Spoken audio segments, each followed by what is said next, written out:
Hello, my name's Brian Badger from the Cheetah Conservation Fund. And I want to welcome you all to this very special edition of Cheetah TV that's been produced for the IUCN World Conservation Congress here in Abu Dhabi. Now, we're exploring a theme that combines creativity, passion, and purpose.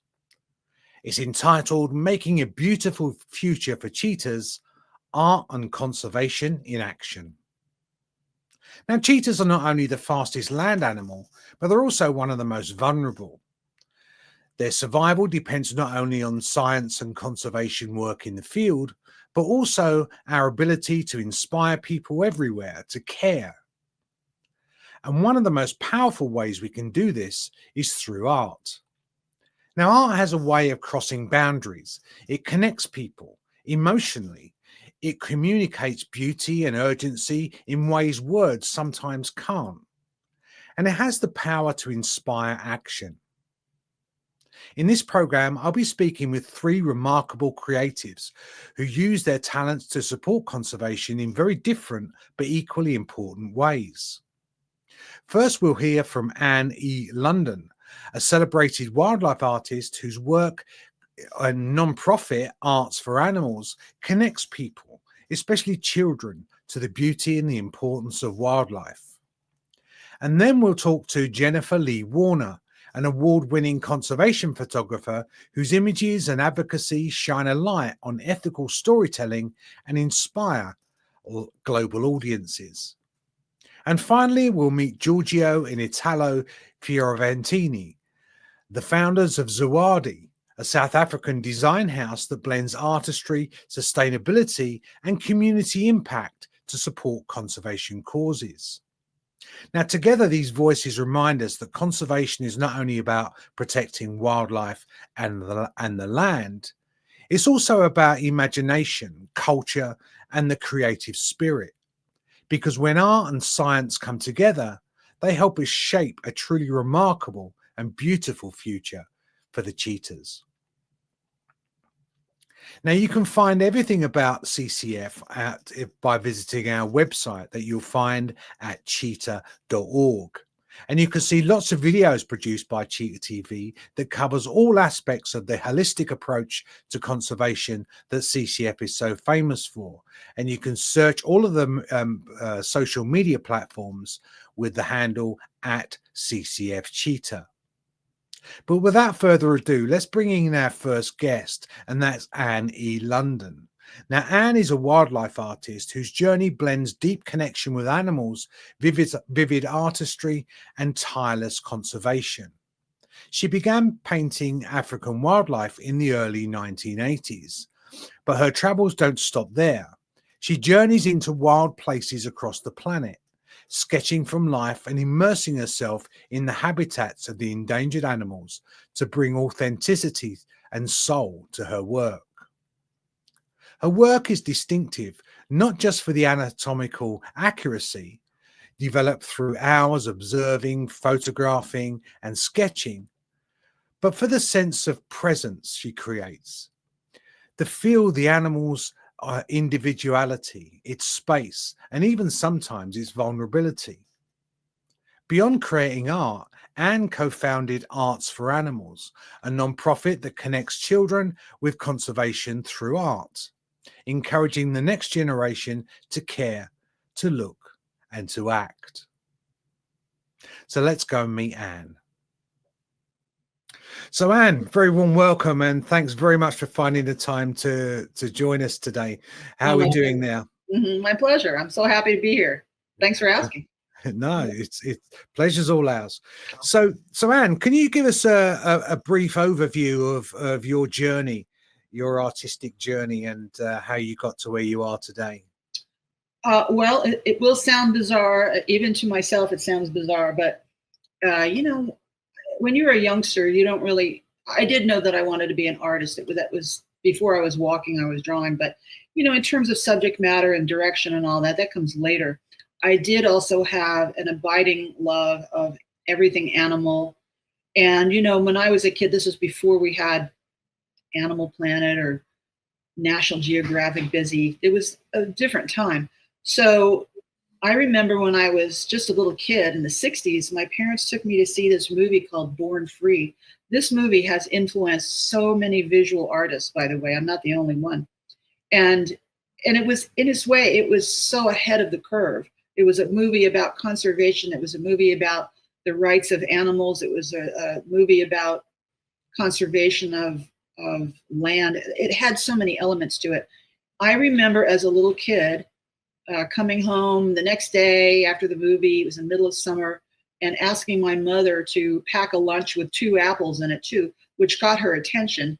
And I remember her saying, "You don't need a lunch, it's the middle of summer. And by the way, what's with the 2 apples?" And I said, "Oh, I need 2 because I'm going to walk to Africa to help those lions we saw in the movie." So, I had this early concept of participating and helping. The movie really sparked something for me. And this is a really great example of how art, a movie in this case, a book, how art can grab an imagination and carry you for the rest of your life. It really did. It still is for me. It still is. Anyway, art school, didn't love having to be a commercial artist. I ended up, by strange circumstance, working for an actress, famous actress by the name of Tippi Hedren. I ended up working part-time at her foundation, handling with no training, I'll add, probably never should have been allowed to do this, handling large animals. I would walk tigers and lions on leashes as a 19-year-old. It was an astounding, never to be repeated and never should be repeated event for any teenager. I just happened to fall into it. And it had the effect of bringing me so close to the individual animals and understanding them that way and drawing them up close and personal and really getting to notice, the details, to how they walked and the musculature and their attitudes and their body language and their sounds they made, all of it. So lots of strange things contributed to the path that I'm still on. Now I actively contribute as much as possible to different causes like CCF. I contribute to lions and elephants and just there's too many to mention, rhinos. I mean, really a lot. I have my own nonprofit, which my husband and I started so that we could affect children who really are going to be the next conservationists and voters and all of that. So the movie, I can trace it all back to the happenstance of this one movie. It was amazing. I highly recommend it. If you haven't seen it, you should go see it. A lot of people that I speak to, that it stems from there with Joy Adamson and Elsa the lion. It kind of sparks this thing. There was various other things, with there was a movie in the UK called Kes, and it was about a boy that trained a kestrel. And that kind of showed animals in a different light as well, and that influenced a lot of people. So it's another version of art, that's another avenue of art that does influence. Oh, it does. Now, I noticed with a lot of your paintings that you obviously are focused on the animals themselves. When you start to kind of develop a painting, are there particular animals that are involved? I know you do a lot of sketching, but I do. I love to sketch from life. I think, working at Tippi Hedren's place, Shambhala, kind of gave me the opportunity, and I got hooked on it. And so, because animals don't hold still, you have to get faster and faster. And by the way, the same skill of drawing fast is what they encourage in art classes. To the point where they'll use an egg timer and you have to get a gestural drawing in quickly. So to talk about that is like, I really came to understand the nuances of personality in different species. And the next comment I'm going to make is I am probably more attracted to predators.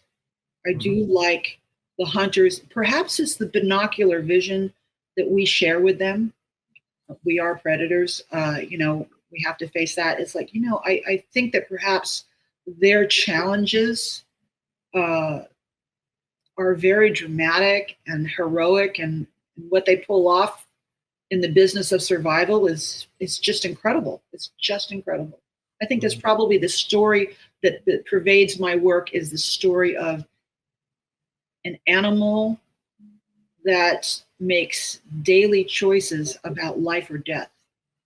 Mm-hmm. That's a big story. Yeah. And it makes everything very emotive, doesn't it?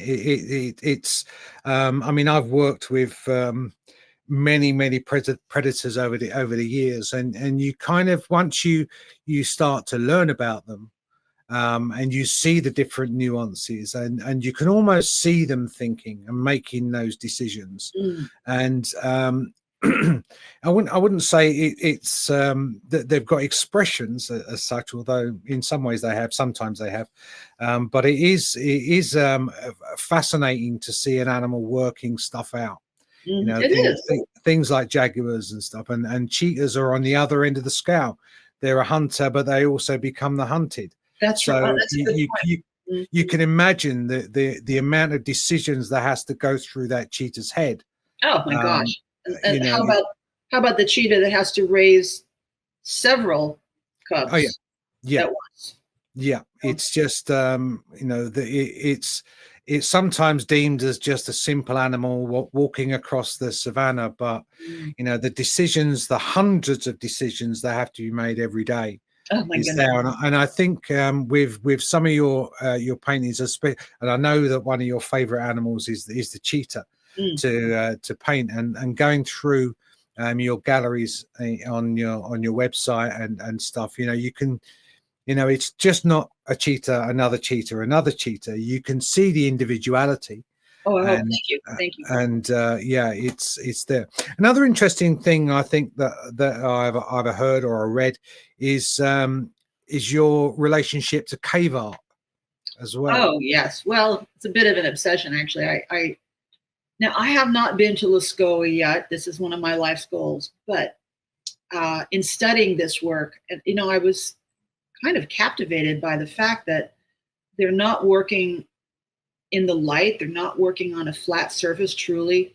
In fact, they have evidence, I've read, that they've had to bring in scaffolding materials. They found evidence of scaffolding imprints of the ends of branches in niches on the walls, which means that it's not just one person affecting what's happening in the cave. It's in fact, I'll venture this. I'll say this. I don't even think I could call it art. We call it art from a modern brain, but in the moment of making, considering all the things they were up against and the difficulty and how they lived with the wild and the respect they obviously had for the animals, it seems very spiritual to me, that that effort, the huge effort to paint on ceilings, and the incredible anatomy and the incredible movement. I mean, they were just such terrific observers of their animal world around them, and other things, or the other things that incorporate into those paintings. But yes, to think that over 60,000 years ago, well over 60,000 years ago, we have perhaps Neanderthals, or what have you, we're not sure, of going to this great effort. And what is it about the effort? Were they recalling dreams? Were they recalling hunts? What was the motivation? We can't really know. We can guess at it, right? But we can't really know. We can only apply our own template over the work and start from there. And I kind of feel I have done that. So the surfaces even that I work on, I have purposely made them rough. So when I'm preparing a canvas surface, I'll add powdered stone to the gesso primer that normally is put flat and sanded smooth. I'm actually opposite. I'm trying to make it chunky and lined. When you look at those cave paintings and you see how they took advantage of protrusions and cracks in the walls, and they made animals come out, they were actually talking about things they had noticed, volume, and things moving beyond a hard edge. And I think to myself, there was a time when lines were not lines. I mean, let's face it, the progression from objective thinkers from subjective was shocking. It had to have been shocking. The first time somebody, I don't even want to call them an artist, just somebody in that 60 odd thousand years ago world noticed that a vertical line reminded them of a tree, or a horizontal line perhaps suggested a horizon, and they had not had that thought before. And so symbology came about, and they think that historians, archaeologists, and paleontologists think that spoken language period came about. And we know for a fact that hieroglyphics, little small pictures, turned into letters and cuneiform and so forth. So we do know that art is connected to connection and communication. We do know that. That's clear. Mm-hmm. And it's about documentation as well. It's the only form of documentation that we've got that spreads that far back. So, I know we have to interpret it in sometimes in different ways, but sometimes it can be very literal, with the hunting scenes. I know that we've got, in Namibia, a couple of hours from our center in Namibia, there in Damaraland, there are cave paintings. In Somaliland, Laskeel, it's got some of the earliest cave paintings there as well, and South Africa and loads of other places. So, and it's almost like a removed consciousness. They had no way. Somebody in what is now Somalia or Somaliland, there's no way they can communicate with somebody from South Africa. But the similarities of some of the stuff is quite fascinating, and I don't think we'll ever get the true answer of how that came about. But it is at the same time, it's a fascinating thing. And what's the compulsion? Why spend all the time and energy in making those drawings, paintings, and petroglyphs that we see all over the world? What is the compulsion to do it? I ask myself the same question every day. I stumble into the studio with a cup of coffee. It's like, what the itch that must be scratched. And look at all of the temples to this idea we have around the world. Every art museum is a temple to this creativity, we call it now. I don't think that the first artists thought of it as necessarily creativity. I think that concept, I'm imagining, was yet to come, but the compulsion obviously was there. And I do feel that compulsion. I share that with them, I know. And when you see small children, you give them art supplies and a surface to draw or paint on, you look at what they make. That's a universal around the world. All children seem to have the same desire to sit down, make marks, represent, make stories. Their story. You listen to them, they're telling stories. This is my family, this is my house, this is my dog. This storytelling component of art is so fundamental to anything creative. I mean, there's nothing I can think of that requires creativity that doesn't also have a component of storytelling. I'm going to wear blue today. It's my choice to wear this outfit because I'm strong when I wear blue, and I'm going to talk to the boss about a raise. I'm guessing here. I've never been employed, but I'm just saying, it's like I can easily imagine that. Or I'm going to make this fantastic dinner and I have to arrange the components and research it, and I'm going to arrange it so it's very ritualistic. I mean, and so also I imagine those first artists, very ritualistic, gathering their pigments, their torches, their scaffolding, where they went. I mean, going into a deep, dark cave, as deep as they did, very much in my imagination, like falling into a dream, a dark place, letting go of the plane of understanding that we live in and going to something else.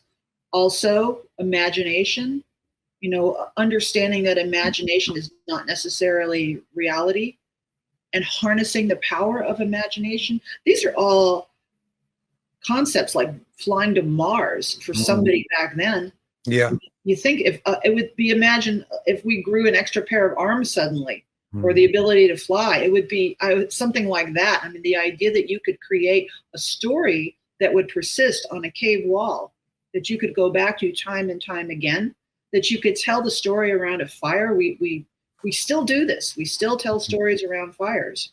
We tell stories on TVs as more flickering light. Hasn't stopped.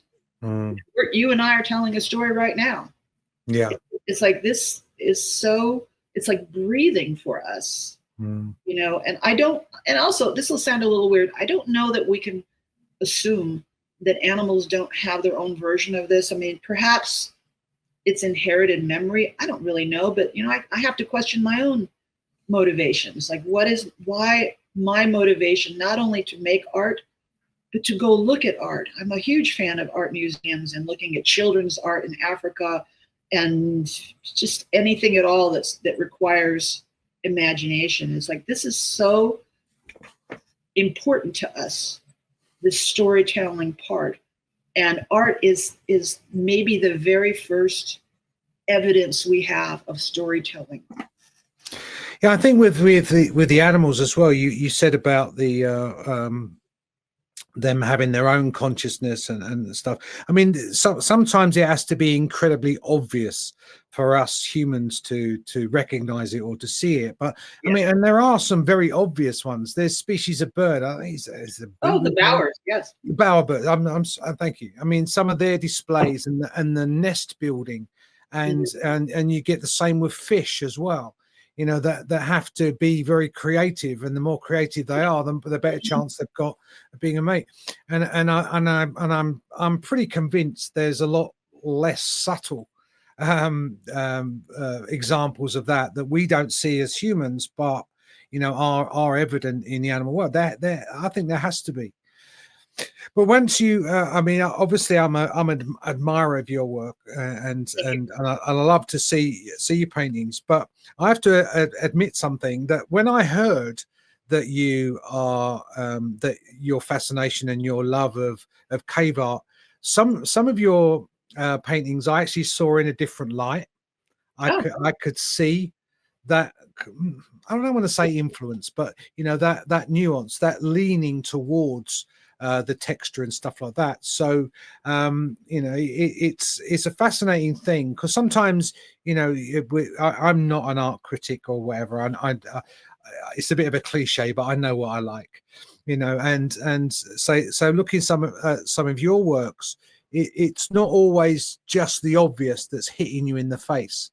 You know, sometimes it just takes that little bit of time to look, almost looking through the mist. You know, you have to kind of focus on which I find fascinating, which again, it's knowing a little bit more about the story that helps the reader or the viewer or whatever. So that's great, and I highly recommend people go and have a look at your gallery on your website, and all the details will be in the description and bits and pieces and across the screen. But if we can just go back to the arts for animals. So you say you started that about 12 years ago. Yeah, and it was a strange beginning. It you know, sometimes the subtleties, as you say, they sneak up on you. The way it happened for my husband and I is that every time we were in the bush, I always had a sketch pad with me. Having a sketch pad with children around is like having a puppy on your lap. I mean, they'll just all flock around. They want to see what you're doing. And we were out in the Kalahari, and we were interacting with some Khoisan people, Bushmen to some people. And so the kids were really interested. They had no experience of drawing. They wanted to watch me draw. I gave them a pencil and indicated with motions that they should draw. And the tragedy was, this culture that had created cave paintings, this beautiful work, amazing storytellers even to this day, these children they couldn't do it. They had fear of it. And so that was a challenge. I really wanted to overcome that for them. So we gave them materials, and I tried to instruct them. We designed a teaching poster that doesn't require common language. It's strictly visual, like a 1, 2, 3, using cheetahs, rhinos, and elephants. And we had an interpreter this one day. We had graduated to the point, this is before we were an official nonprofit. We had graduated to the point where we knew we needed an interpreter. And if anyone's ever been around the Khoisan and heard them speak, you know that it's a lot of clicks. And and I'm never going to get it. Okay. In fact, I'm probably going to offend them right away. So we had an interpreter. And my husband and I were using a poster and showing the kids about how to draw an elephant. And I stopped and I said, and who could tell me about this part? And it was the tusk. And these children, they really had very little information about poaching and ivory and all of this, and moved down to the cheetah portion. And I said, and why is the cheetah not seen here anymore? Again, no response. Now, the adults, the elders in this group were sitting on the sand, smoking their little pipes, watching all the craziness with me and the interpreter. And every now and then I would say something, the clicks would happen, and these elders would stick their thumbs up in the air. This was the symbol they knew to communicate, yes, we agree. And so I was seeing this ring of yeses beyond the children right around me and thinking to myself, wow, this is amazing. This is an amazing connection between elders' knowledge of environment and these young kids. And so we started using that as the approach. So we would talk about, after that, we would talk about the fact that elephants, rhinos, and cheetahs had been in the land, and now they were not. And why is that? And can we change it? Can we bring them back? And why is that important? So we started talking about those things. So it very organically grew out of just children's curiosity. Children's curiosity pulled my husband along the rope into having a nonprofit. And here we are 12 years later. And it's still children that pull us along. Really, the focus of our entire project is getting children involved in owning their rights to a healthy environment and protecting the species around them, and trying to reverse this adversarial relationship that is not helpful. So I really never thought I was going to have a nonprofit with somebody in Africa. The curse, when God wants to curse you, he answers your dreams. It's like, this was exactly true. It's a lot of work to run a nonprofit. We would never undo it. We love doing it. And we do see amazing results. We see kids, we go back year after year. And for instance, one village we went into, and after having a session talking about snares and how bad they were for the environment, we came back the next year and the kids had gone out and removed all the snares they encountered and made a big pile of them for us. They were so proud. I didn't say, oh, it probably might have been your dad or your uncle or somebody that put the snare out there. It wasn't to kill endangered species, but they saw the value of removing the snares because it was killing endangered species. So just our little speech, out in the Kalahari had this impact. It was direct. It wasn't trickle down. It was right there in the moment. So inspiring. How could you not want to do this, especially if you're a wildlife artist and you see the degradation of environment? You see how many fewer lions and rhinos and cheetahs you've seen over the years. I've been going to Africa for over, 25 years. Dramatic changes. It's like, this can't wait. This has to happen now. And I'm not going to be around that long. It's like, my idea is, and my husband's idea is, that we really need to hand the reins over to a willing and excited group of people, and those are kids. So just to recap about the website, you've got two websites. One is with your paintings in your gallery, and then you've got the Arts for Animals website, and that's how people can get in touch, and that's how they can help support that. Is that right? I encourage anybody. I mean, it's really easy to get a hold of me through either one of those websites, me or my husband. And we love to talk to people. We love to encourage people to influence their own circle. It's like, artwork is great for that. I mean, it's each piece of artwork is in its way not as great as an actual cheetah, but it's an ambassador in itself. And so it does weigh on my mind when I'm making the piece. Like, I want people to be convinced, if they can't see Chewbacca, I want them to look at that portrait and know that was a unique personality in there, a soul, and think of it that way. That also, conservation is not only about the hard sciences. There are a lot of things we haven't learned how to quantify yet that are still worth preserving.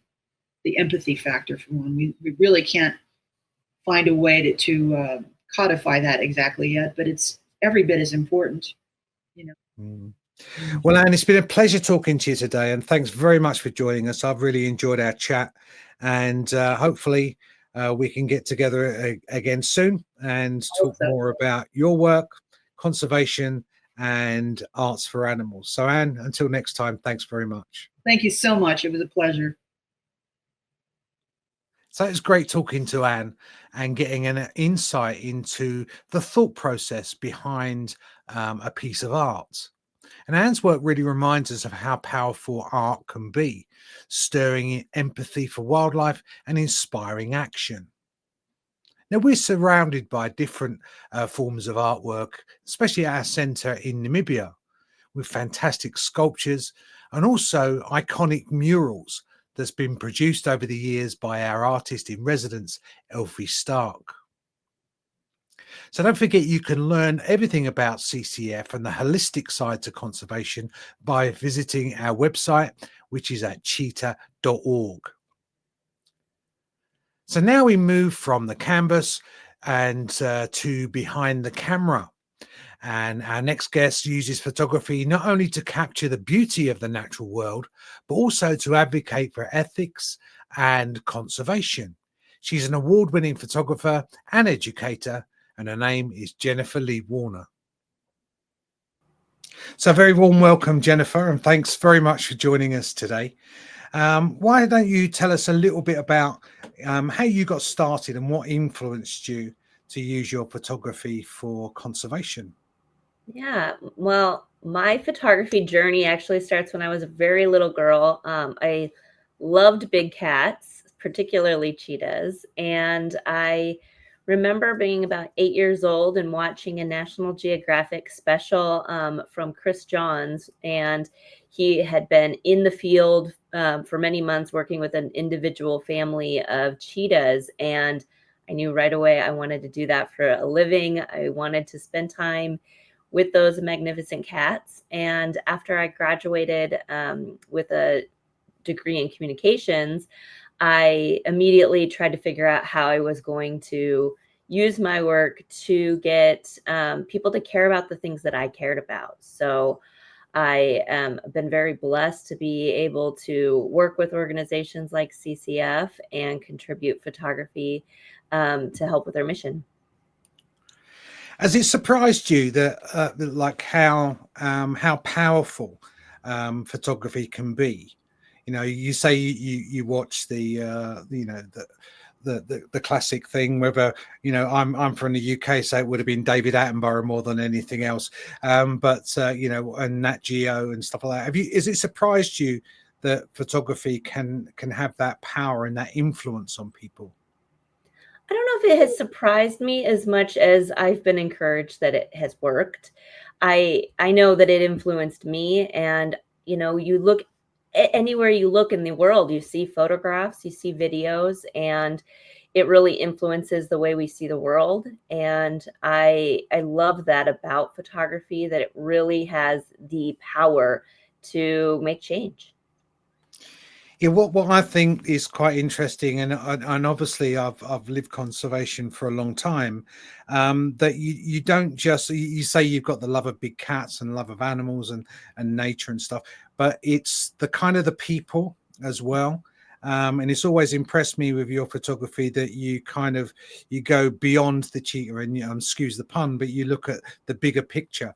How much do you enjoy exposing the people really behind the conservation, be it the conservationists or be it the communities that you come across? Yeah, I absolutely love that aspect of it. I think that, we have to highlight the work that people are doing. Otherwise, it's just another beautiful picture of a beautiful animal. But when you show people that there are actually faces behind that work, that there are people who are dedicating their lives to saving these species, and those photographs really go a long way, actually further than the pictures of your traditional beautiful animal. So I love working with those people. I get, even more inspired to help with saving species when you start to meet people and you see what the work that they're doing. So you take tours, and you run tours for photographers in all parts of the world. Can you tell us a little bit what those tours consist of? Yeah.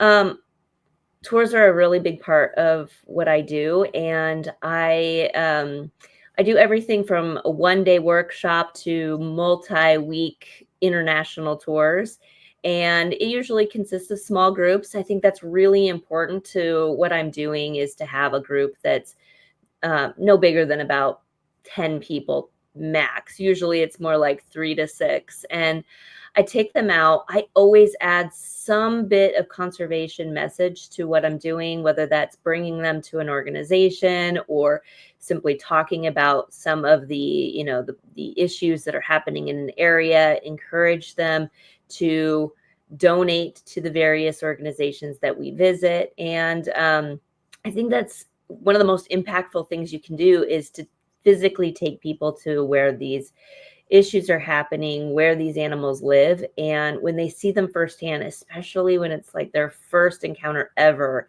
it just really sticks with them, and they are far more likely to care about what's happening in those areas, what's happening with those species, and really work with people who are trying to save those species or those habitats. So you're involved with other organisations as well, and one that I think is quite interesting is the Girls Who Click one. So tell us a little bit about Girls Who Click. Yeah, Girls Who Click is such a fun nonprofit that I am partner with. It is founded by Susie Esterhaus, who's another incredible partner of CCF. And I actually was introduced to her work through CCF. And back when I lived in the Bay Area in California, I noticed that she had been doing these workshops with these girls. One time a year, a group of girls she would take out, usually between 13 and 18, and teach them photography for the day for free. And I loved that. So I reached out to her and asked if she just wanted an assistant, because I loved the idea. And at the time she was like, "Oh, I think I can handle it, but I'll let you know." And sure enough, it wasn't more than a few months later, then she said, "I've started this organization, this nonprofit, Girls Who Click. I'm going to have partner photographers and let them run their own workshops." So I've been running workshops out of La Jolla, which is in Southern California, since I think 2018.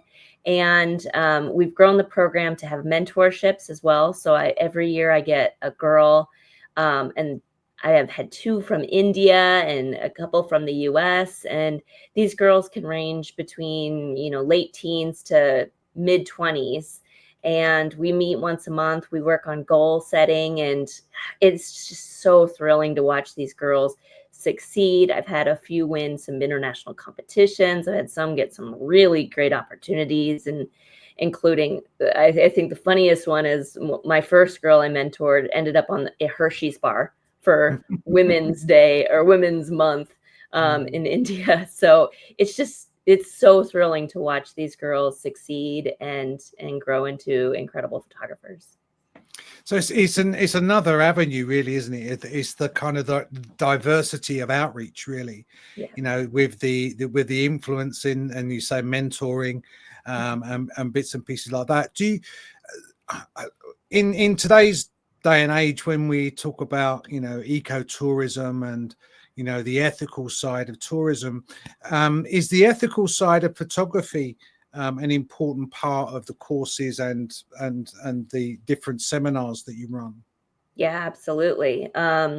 It's an area that I consider myself to be an expert in. I've been the chair of the ethics committee for the North American Nature Photographers Association for many, many years. And we've created a lot of guidelines, handbooks. Been working on a really big handbook over the years that talks about everything that it comes with ethics. And that can be anywhere from how to approach different types of wildlife, and what do you say when you post on social media, and when you're working in the field for ecotourism, are we doing things that are, harming or helping those animals?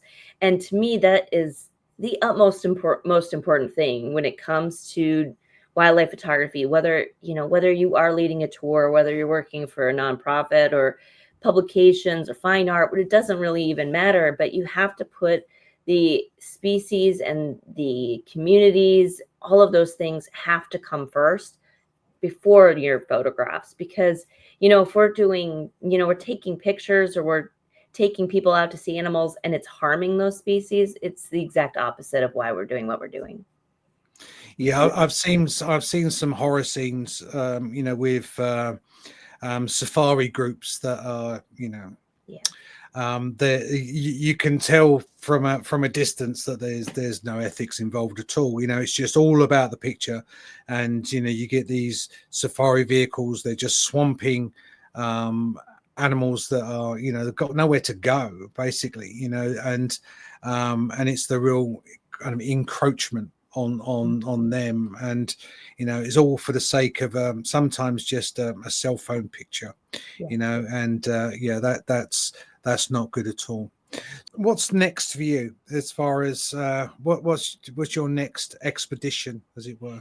I'm headed to one of my favorite places in a few weeks, Grand Teton National Park, to lead another photo tour in the fall, and that's one of my favorite times of year to be there. You've got the moose and the elk are rutting, so they're looking their best, they're really active, and then all of the fall colors in the mountains is just spectacular.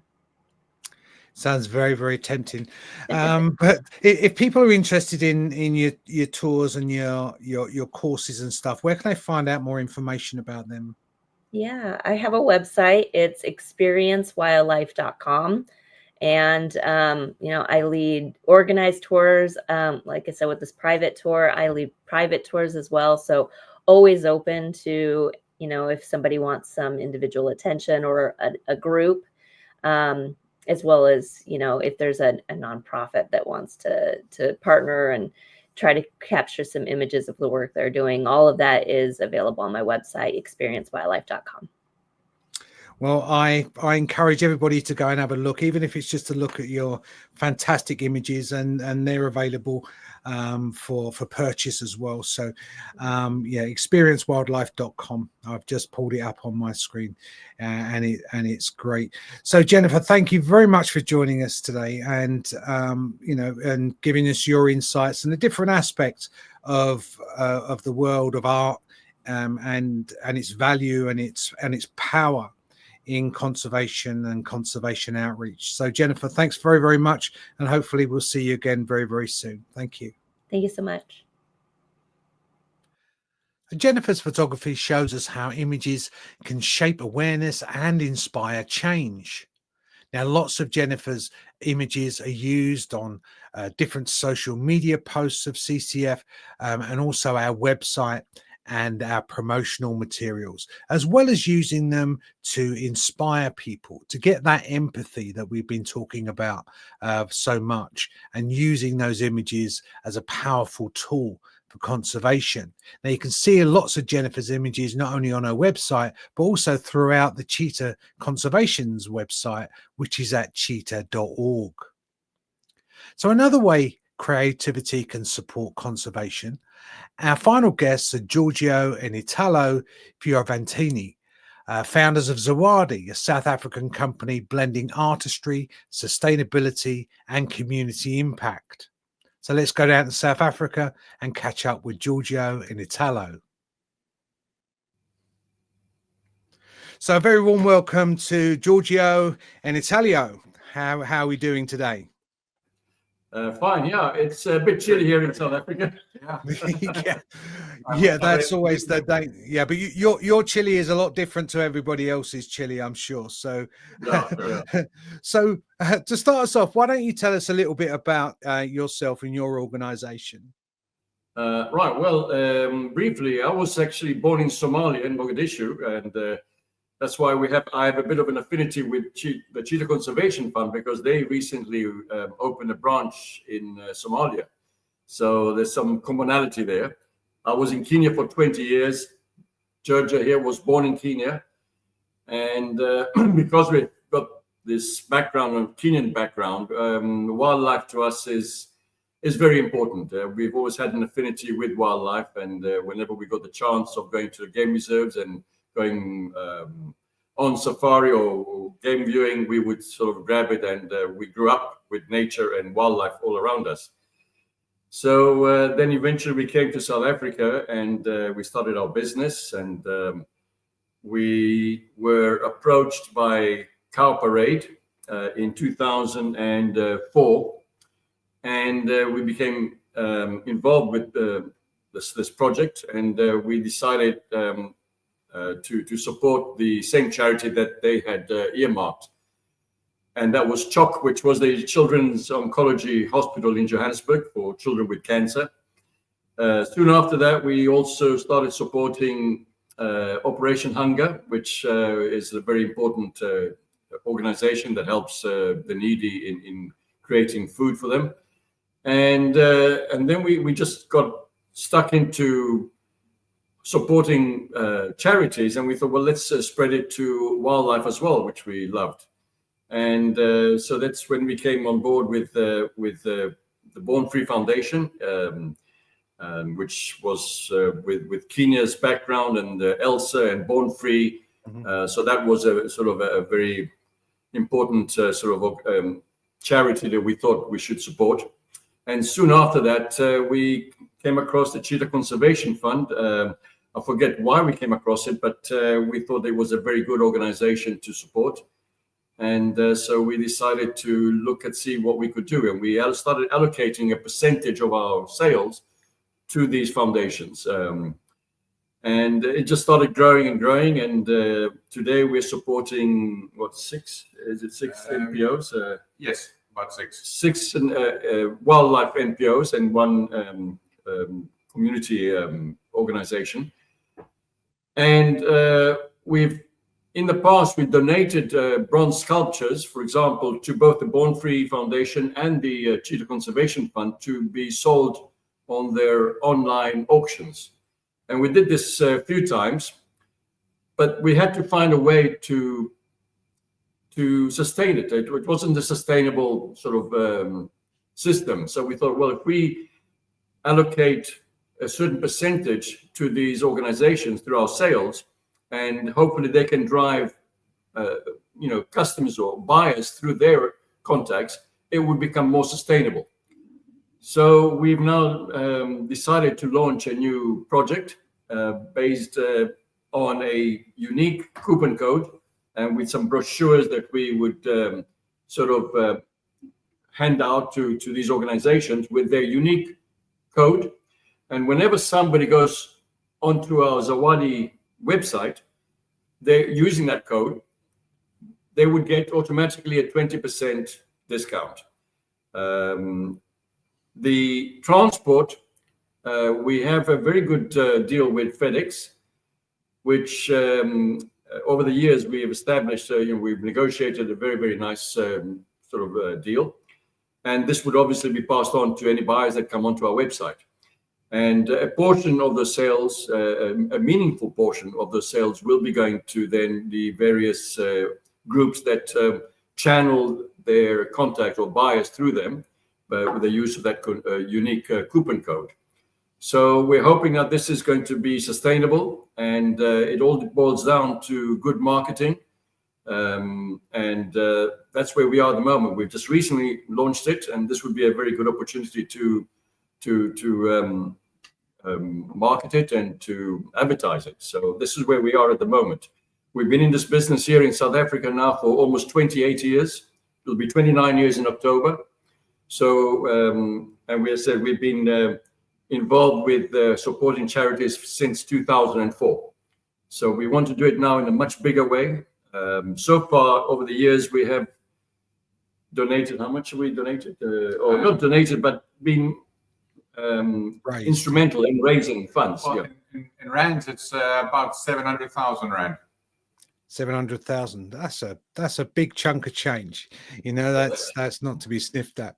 So No, when you're yeah, so when you with Zawadi, it sometimes could be a bit misinterpreted. But I mean, you're far more than a shop. You know, just a shop front. So you get involved with the artisans, with the artists, as well as the wholesale type side. Can you tell us a little bit about what products that you deal with, and the type of people that, or the type of artists that you're dealing with regularly? Do you want to answer that? Sure, yes. Well, the type of products, the vast majority are African animals, ranging from small solid pewter animal sculptures to life-size bronze cheetah sculptures, beautiful pieces. And we started the company, as my father said, in 1996, and we've just grown and grown. You know, our range is quite big at the moment. We've got about 450 different line items, and cheetahs are our passion. We have a lot of cheetah sculptures, some in bronze with a nice brown patina, silver-plated sculptures, gold sculptures, small size, large size, and we manufacture quite a few pieces here in our factory. At the back of our showroom is our factory. Mm-hmm. And then we do a lot of designing of products, and then if we need to, then we'll outsource the casting of the bronze sculptures. And it's a long process, a very long process to design a new piece, and you never know whether it's going to be a hit or not. You might like it, you might think it's beautiful, but it's a lot of back and forth. It's a long process. Getting the clay mold and clay pictures and adjust this and adjust that. But we believe in attention to detail and quality. It's got to be perfect, or as close to perfect as we can possibly get. And they're almost like legacy pieces as well, aren't they? You know, they're it's not a kind of a disposal. It's a million miles away from being like a tourist type gift. You know, when you go into regular gift shops, it's a lot more than that. I mean, I know that one of my favorite pieces is the Siaya, yes, the cheetah. That's it always, sculpture has just got something for me. That's one of my favorite things about, or favorite branches of art, because you can touch it, you can feel it, and so you try to work, or I'm sure you achieve it sustainably as well. So all the materials and everything are sustainable. Can you tell us a little bit about the type of materials that are used? Yeah, we use mostly metals, which are either recycled or recyclable. We hardly have anything in wood, because generally speaking, these sculptures are normally made out of hardwoods, which would entail cutting down trees, and there's where we try to stay away from certain materials that are not sustainable. So a lot of these crafts, unfortunately, in Africa, are from hardwoods, which means cutting down trees, which there's very little regulation, there's very little control, and so we don't believe in using those materials. So most of the materials we use, 99% of the materials, as I said, are recyclable or recycled. Mm-hmm. The eggshells that we use to inlay, those come from ostrich eggs from a hatchery. So they're already broken eggs where the chicks were born, so those are also sustainable. And that's the leather, the ostrich leather that we use for our jewelry, for example. Not many people know that ostriches have become now domesticated. Mm-hmm. They're considered domesticated, and they're not much more than big chickens. So they're not from wild ostriches. The leather that we use for our ostrich jewelry is from sustainable farming farms that they sort of raise chickens or ostriches from chicks, and that is also very sustainable. And then our African figurine range, it's made from a stone powder. It's bonded under high pressure, so that there's no plastic there. Our soft furnishing, our cushion covers, it's all cotton, organic, proper cotton. So we are trying as best as we can to steer away from plastics and non-renewable materials. So can you remind us just quickly with the website, was the web address and how people can purchase stuff and be part of what we've just spoken about? It's zawadi.co.za, and they use that code CCF23. The computers automatically deduct 20% and automatically works out the transport, so they see exactly how much transport would cost. Simultaneously, our systems are programmed that as soon as somebody uses that code, a copy of that order gets emailed to the CCF for their record. So it's total transparency. That's great, and I encourage everybody to go and look at it. I mean, it's almost like an art gallery. It's phenomenal to see all the different sculptures and the different projects. It's not just sculptures. I know that there's jewelry and there's soft furnishing, and the objet d'art and everything. It's a fascinating website. I love it. And it will be a very dangerous thing for me to be in your shop. It's been a pleasure speaking to you, and thank you very much for sparing the time. And again, I can't thank you enough for your support and your continued support. And as I said before, I encourage everybody to go to the website, have a look, and it's the truly amazing products that you've got on there. So until next time, hopefully we'll get to chat again. But thank you very, very much for joining us, and I'll speak to you again soon. Thank you. Thank you. Thanks very much for talking to you. Nice. Thank you very much. Appreciate it. So through the Zawadi's story, we can see how design and business can also become powerful tools for conservation. Taken together, art, photography, and design, these voices remind us that creativity and science can work hand in hand. As we've heard today, art comes in many forms, whether through the brushstrokes of Annie London, the photographs of Jennifer Leigh Warner, or the design and craftsmanship of Giorgio and Italo from Zawadi.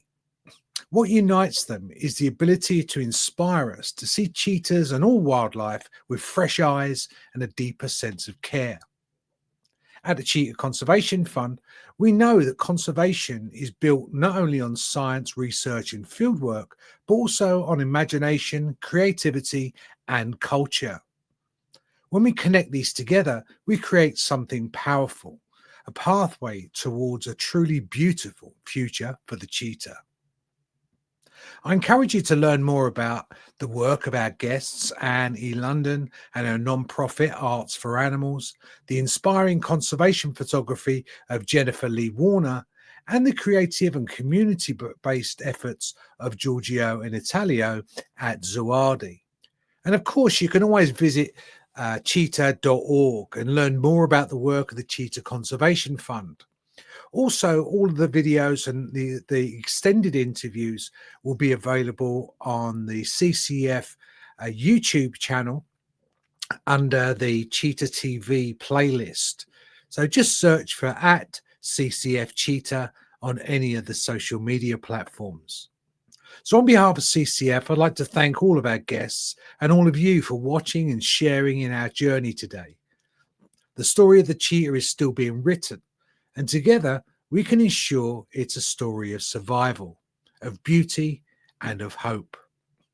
Thank you for watching, and hopefully we'll catch up again soon. Thank you.